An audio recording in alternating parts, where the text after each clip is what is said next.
Bonjour à tous. Dans le contexte actuel, il devient urgent d'agir pour privilégier la résilience et non les profits immédiats. Comment?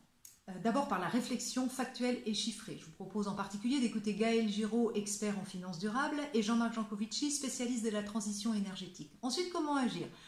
Pourquoi ne pas s'appuyer sur toutes les initiatives en cours? Le Covid-19 a naturellement fait exploser les démarches solidaires de type maker, ce qui prouve que les gens sont prêts à s'engager. Je pense également au mouvement de la transition pour la résilience des territoires face au dérèglement climatique et au déclin des ressources et qui s'articule autour de la permaculture, des énergies renouvelables, de l'économie circulaire, des transports alternatifs et de nombreuses autres initiatives. Le socle de tous ces projets, en fait, est de renforcer les liens entre les gens, de manière à ce qu'en cas de crise, ils soient plus solidaires et donc plus résilients.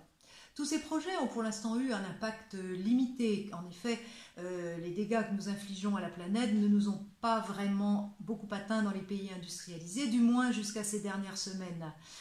Je viens par exemple de lire qu'un enseignant de Stanford a calculé que la baisse de la pollution en Chine a probablement sauvé 20 fois plus de personnes que le Covid n'en a prises.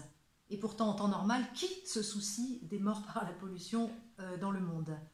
Toutes ces initiatives visant à la résilience ne demandent qu'à être soutenues et déployées à grande échelle. À nous de remettre en question nos habitudes de pensée. Par exemple, le bio c'est cher, la permaculture c'est compliqué. Eh bien, les expériences terrain prouvent le contraire. Si l'on prend en compte tous les paramètres, les intrants, les transports, les dégâts collatéraux souvent payés par d'autres, eh bien, bio comme permaculture sont tout à fait économiques et durables. On va vous dire aussi que si on relocalise l'alimentation, ça va être nettement moins intéressant qu'un marché mondial.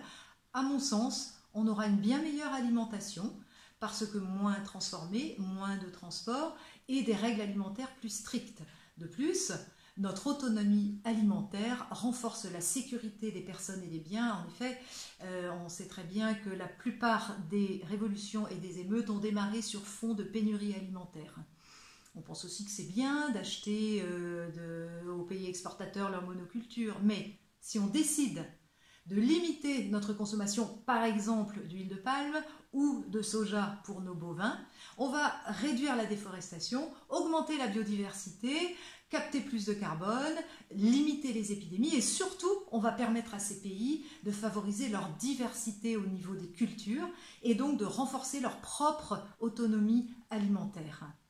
On a vraiment l'impression de vivre une sorte de bulle de la mondialisation. On espère tous qu'il y aura un avant et un après. Ayons le courage d'agir pour passer d'une économie de l'efficience à une économie de la résilience. Merci pour votre écoute.